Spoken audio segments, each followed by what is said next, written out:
Hey there friends, it's me Peter, and welcome to day 2 of my 25 days of Christmas reviews.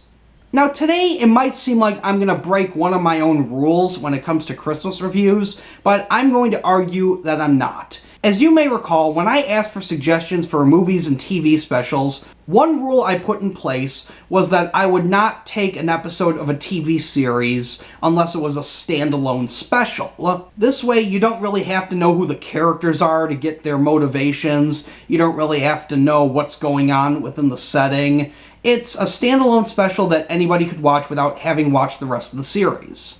Now, some of you may think, because Mr. Bean was a TV show that had regular episodes, that would disqualify it. But actually, no, because Mr. Bean's original run took place over about 5 years. The BBC would only air about 2 to 3 episodes a year, including Merry Christmas, Mr. Bean, which is the Christmas special. So I'm arguing that, yeah, this is a standalone Christmas special. It's got no real connection to the TV series other than a few minor points.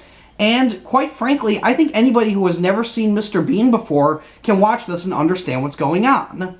The plot of Merry Christmas, Mr. Bean is actually fairly simple. It follows our protagonist as he gets ready for the Christmas season. During the first part, he goes shopping at Harrods for some Christmas supplies. During the second part, he goes looking for a Christmas tree and ends up in downtown London. And in the third part, he and his girlfriend decide to spend Christmas together. There's nothing major that connects all three of them together. They're mostly just separate vignettes with just the vaguest connection. But that shouldn't stop you from enjoying it. And I personally really enjoy this Christmas special. I first saw this back when I was in first grade, so I've been watching this for about 20 years. I love the humor in Mr. Bean. I think it's very timeless. There's nothing really in the TV show that dates it at all. There's also the fact that Mr. Bean doesn't do much talking, which is really good because I think anybody who speaks any language can watch this and understand what's going on. There's some dialogue, but you can pretty much figure out what they're saying, and quite honestly, the dialogue really has no bearing on the plot. It's mostly just slapstick and physical humor. What I also love about this special is that it's got a nice balance between humor and sadness. There's a lot of funny parts. There's actually tremendous funny parts. My personal favorite, or one of my favorites, is at the beginning where he's going Christmas shopping and he wants to test these Christmas lights. So he unplugs a light from an outlet, not aware that's connected to the outside of Harrods, and basically disconnects all their Christmas lights. But he's completely unaware of this. But there's also sad parts as well, like the part where he mails Christmas cards to himself. Yeah, that's funny, but at the same time, that tells you that he really doesn't have any friends and nobody really wants to send him any Christmas cards. That's actually quite sad when you think about it.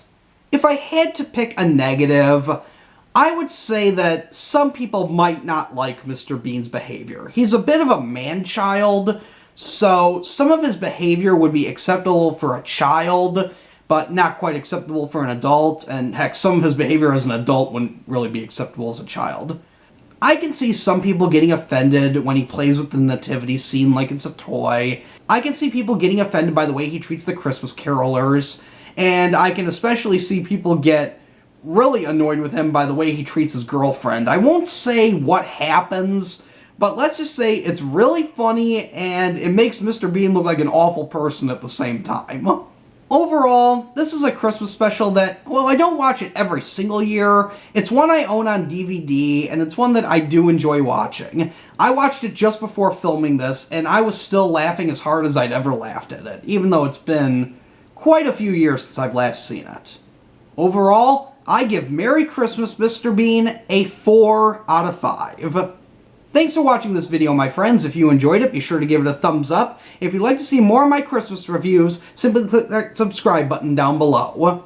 Tune in tomorrow when I review my first theatrically released Christmas movie of the season. Until then, this is Peter saying see you later.